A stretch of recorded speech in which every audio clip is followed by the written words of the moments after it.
ஆமா, இந்த இரு அழகிகளும் நம்ம அந்தப்புறத்தை ஒரு நாள் கூட அலங்கரிக்கவில்லையே, என்ன காரணம்? யார் செய்த தாமதம்? அவர்களை நான் பார்த்துக் கொள்கிறேன் மன்னா. என்ன? ஓ, தவறாக புரிந்து கொள்ள வேண்டாம். இவர்கள் இருவரும் இன்று இரவு உங்கள் உறவு. என் அமைச்சர் அல்லவா, கருத்துக்களை மிக கச்சிதமாக கவுகிறீர் போங்கள். மன்னர் மன்னா. ஆம், நான் தான்.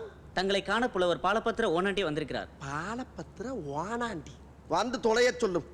ஓனாண்டி கோணாண்டி. எனதருமை 23ஆம் புலிகேசியே, நீ வாழ்க, நின் கொடை வாழ்க. அமைச்சரே மன்னா, இந்த லகடு பாண்டியன் நீ பேர் சொல்லிதான் அழைப்பானா? புலவர்களுக்கே உள்ள ஆணவம் மன்னா. ஆம். தாங்கள் வந்த நோக்கம்? என்னுடைய புது கவிதை ஒன்றை தங்களிடம் பாடி காட்டி பரிசில் பெற வந்திருக்கிறேன். பரிசு பாடும், பாடி தொலையும். மன்னா, மாமன்னா, நீ ஒரு மாமா மன்னா. பூமாரி தேன்மாரி நான் பொழியும், நீ ஒரு முள்ள மாறி. அரசியலில் நீ தெள்ளியதோர் முடிச்சவிக்கி. தேடி வரும் வறியவர்க்கு மூடா, நெடுங்கதவு உன்கதவு என்றும் மூடாமல் மறைக்காமல் நீ உதவு. எதிர்த்து நிற்கும் படைகளை நீ புண்ணாக்கு, மண்ணோடு மண்ணாக்கு. இந்த அகிலத்தை அடைகாக்கும் அண்டங்காக்கையே.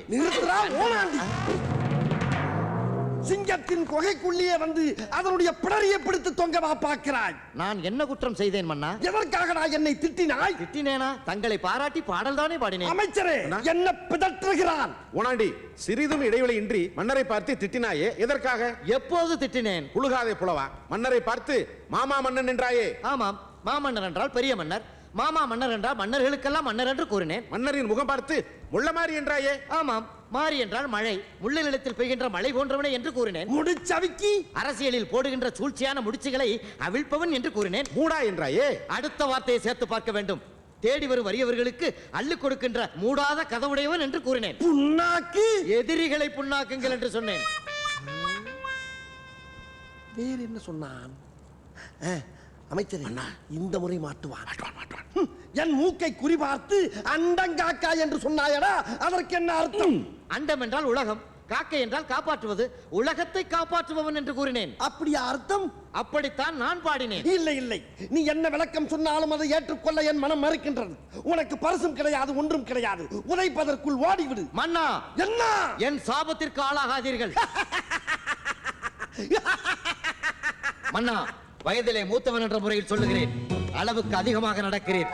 எதற்கும் ஒரு எல்லை உண்டு. டே பாலபத்திர ஓனாண்டி, என்னிடமா எதிர்த்து பேசுகிறாய்? இன்னும் கொஞ்ச நேரத்தில் உன் கண் விழிகள் இரண்டும் பிதுங்கி வெளியே தொங்க போகிறது. யாரங்கே? அந்த மூக்குப்பிடியை அள்ளி அவன் முகத்தில் போடு. இது அநியாயம், அக்கிரமம். எனக்கு இது நியாயம். நன்றாக தூவுங்கள். அடே ஓனாண்டி புலவா, உனக்கு ஒருவனுக்கு மட்டும்தான் மூக்குப்பொடி தண்டனை. இனி இந்த அரண்மனைக்குள் எந்த புலவன் கால் வைத்தாலும் அவனுக்கு மிளகாய் பொடி தண்டனை. கருவம் தலைக்கேறிய மன்னா, உன் ஆணவம் அழிய போகிறது. அழிவாம் அழிவு. என்னை அழிக்க எவனடா வருவா?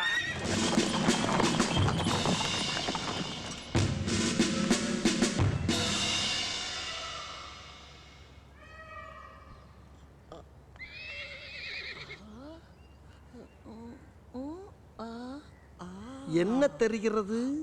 அது ஒண்ணுமில்லடா.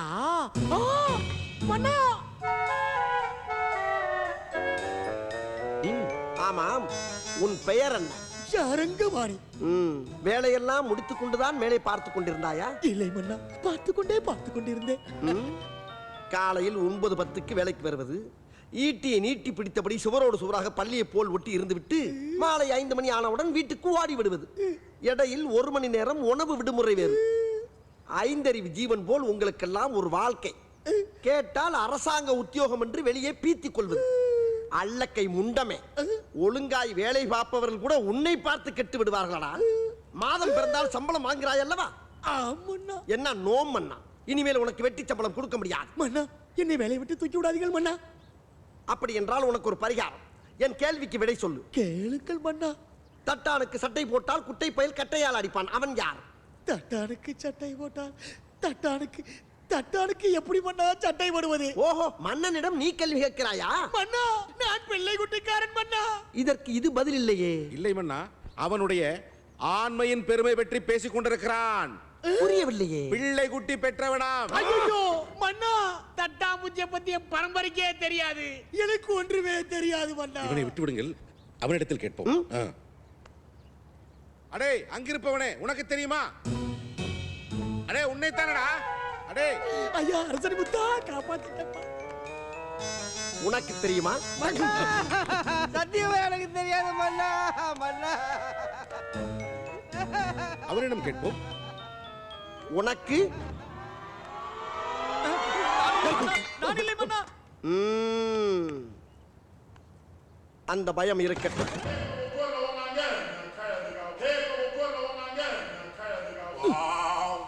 மன்னா, மன்னா, என்ன? இங்கே தங்களின் உடல் மூடப்பட்டிருக்கிறது, இங்கே அவரின் தலை மூடப்பட்டிருக்கிறது. எதற்காக? இங்கே என்ன நடக்கிறது? அந்த உடல் இந்த தலையோடு இணைய போகிறது. அந்த உடல் இந்த தலை அப்படி என்றால் கொலையா? கொலை அல்ல, கலை. கொலை எப்படி மன்னா கலையாகும்? நீர் மங்கினி அமைச்சர் என்பதை மணிக்கு ஒரு முறை காட்டிக்கொண்டே இருக்கின்றாய். இல்லை மன்னா, இந்த இணைப்பு எப்படி சாத்தியமாகும்? அதோ அப்படி சாத்தியமாகும். ஆகா ஆகா, தாங்கள் புஜபல பராக்கிரமசாலி போலவே தோற்றமளிக்கிறீர்களே. மன்னா, என்ன? எத்தனையோ இடையறாத பணிகளுக்கு மத்தியிலும் இந்த மகா சிந்தனை உங்களுக்கு எப்படி தோன்றியது? அப்படி கேளும் அமைச்சர். நான் ஒரு மாவீர சக்கரவர்த்தி என்பது ஒரு புறம் இருக்கட்டும். இருந்தாலும் என் உருவத்தை ஓவியமாக வரைந்து வைத்தால் சற்று டொங்கன் போல் இருக்கும். ஆமா, ஆமா, ஆமா. இந்த 23ஆம் புலிகேசி மன்னன் என்பவன் விண்ணுலகமே வியந்து போற்றும் அளவுக்கு கட்டுக்கடங்காத ஒரு காட்டெருமையாகவும் மாகாளி சூரனாகவும் இருக்க வேண்டும் என்று நினைத்தேன். இவனை சரித்திரத்தில் எப்படி இடம்பெறச் செய்வதென்று நினைத்துக் கொண்டே கழிவறையில் நான் அமர்ந்திருக்கும் போது கணநேரத்தில் என் ஞானத்தில் உதயமானது இந்த ஓவியம். எப்படி என் ராஜதன், இனி எதிர்கால சந்ததிகள் இந்த ஓவியத்தை கண்டாலே கலிந்து விடுவார்கள். 100 வருடங்களுக்கு பிறகு வரப்போகும் மடையர்களுக்கு நான் எப்படி இருந்தேன் என்று தெரியவா போகிறது? வரலாறு மிக முக்கியம் அமைச்சரே. ஆமா மன்னா, ஆமா. மன்னா, மன்னர் மன்னா, வல்லவராயன் வருகிறார். என் கலைதாகத்தை கலைப்பதற்கென்றே வந்து தொலைகிறார்கள். நீ என்ன செய்கிறாய்? மன்னரை நீங்கள் இப்போது பார்க்க முடியாதாம். நேரம் இருந்தால் அடுத்த மாதம் தங்களை சந்திக்கிறாராம் என்று சொல்லி அனுப்பிவிடு. சரிதானே? மன்னர் மன்னா, என்ன? வல்லவராயன் நம்ம மீது படையெடுத்து வருகிறார். தேவையா எனக்கு இந்த வேண்டாத வேதனை? பின்ன என்ன மன்னா, நாம் ஆங்கிலேயருக்கு வரி கொடுத்து ஆதரவாக இருப்பதை வேண்டாம் என்று வல்லவராயன் 2 முறை ஓலை அனுப்பினான். வந்த புறாவை தாங்கள் வறுத்தா தின்பது. இப்போது கோபம் கொண்ட அந்த தடியன் படையெடுத்து வாசலில் வந்து நிற்கிறான். இன்னும் என்னென்ன செய்வானோ? ஒரு சிறிய புறாவுக்கு போரா பெரிய அக்க போராக அல்லவா இருக்கின்றது. அவசரப்பட்டு விட்டானே, யாரிடம் போய் யார் மோதுவது?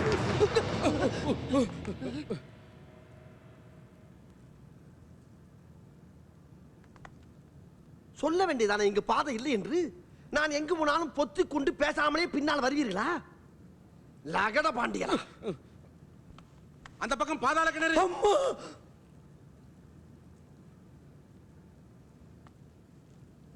முடியல முடியல. இது வந்த பாதை. ஐயோ ஐயோ, ஒரு புறாவை தின்றுவிட்டு நான் படும் பாடு. மன்னர் மன்னா, என்ன மங்கினி பாண்டியரே? இந்த ஊரில் புரட்சிப்படை ஒன்று உருவாகியுள்ளது. எதற்காக? தங்களை அழிப்பதற்காகவாம். என்ன? என்னை அழிப்பதற்கு புரட்சி படையா? புலிகேசி, உன் நாட்டிலே உனக்கு எதிரிகளா? யார் அவர்கள்? ஏன் உன்னை கொல்ல வேண்டும்? வெள்ளை கொடிக்கு மறுபடியும் வேலையா? அங்க என்னையா வேடிக்கை? இதை முளையிலே கிள்ளி எறியாவிட்டால் விஷயம் விஷமாகிவிடும். வேறு ஏதாவது தகவல் இருக்கிறதா? ஒன்றுமில்லை மன்னா. யாரது? நமது ஒற்றர் வாத கோடாரி வந்திருக்கிறார். ஆஹா, மன்னா, உடனே செய்தி வந்து விட்டதே. அவன் என் ஒற்றன் அல்லவா? அப்படித்தான் இருப்பான். அமைச்சரே, இன்று அவனை நன்கு கவனிக்க வேண்டும். அதாவது அவனுக்கு சன்மானத்தை உயர்த்தி கொடுக்க திட்டமிட்டுள்ளீர்கள். போ. அமைச்சரே, எந்திரி. ஒற்றன் உட்காரட்டும். உட்காரப்பா. ஆமா, நீ என்ன சாப்பிடுகிறாய் சூடாக? பருத்தி பால் சாப்பிடுகிறாயா? வேண்டாம் மன்னா. சுக்கு நீர்? வேண்டாம் மன்னா, வகுறு சரியில்லை. அப்படி என்றால் ஓமத்திரம் சாப்பிட வேண்டும். வேண்டாம் மன்னா. வேண்டாமா? சரி, பரவாயில்லை. ஆமா, இது என்ன கையில் குச்சி? வண்டிக்காரன் வேடத்தில் வந்தேன் மன்னா. அடே ஒற்றா, உன்னுடைய சிந்தனையும் செயலும் அப்படியே என்னை போலவே இருக்கின்றது. நீ தலைமை ஒற்றன் என்பதை நிரூபித்து விட்டாயடா. எல்லாம் தங்களிடம் குடித்த யானைப்பால் மன்னா. யானை அல்ல, ஞானம். ஞானம், யானை யானை ஞானம். யானை. முடியல. சரி, என்ன செய்து கொண்டு வந்திருக்கிறாய்? மன்னர் மன்னா, பெரும் ஆபத்து வந்து கொண்டிருக்கிறது. என்ன ஆபத்து? வல்லவராயன் உங்களுக்கு புறா மூலமாக ஓலை அனுப்பினான் அல்லவா? ஆமாம். அந்த புறா திரும்பி வராததால் உங்கள் மீது படையெடுத்து வரப்போகிறான். வல்லவராயன் ஆ, படையெடுத்து அட ஆமா மன்னா.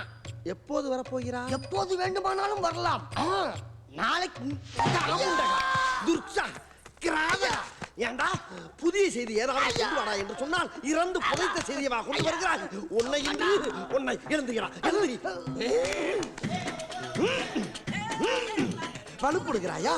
இப்பொழுது பாரடா என்னுடைய ராஜதந்திரத்தை. மரியாதையாக சொல், எங்கே போயிருந்தாய்? மன்னிக்க வேண்டும் மன்னா. வரும் வழியில் சீர்காழியில் எனது சித்தப்பா வீட்டில் கிடா வெட்டி விருந்து வைத்தார்கள். நான் அங்கு சென்று உண்டு 2 நாட்கள் விழாவை சிறப்பித்து விட்டு வந்தேன். ஓ, விழாவை சிறப்பித்தாயா? இப்பொழுது உன் விழா எலும்பை நான் சிறப்பிக்கிறேன்.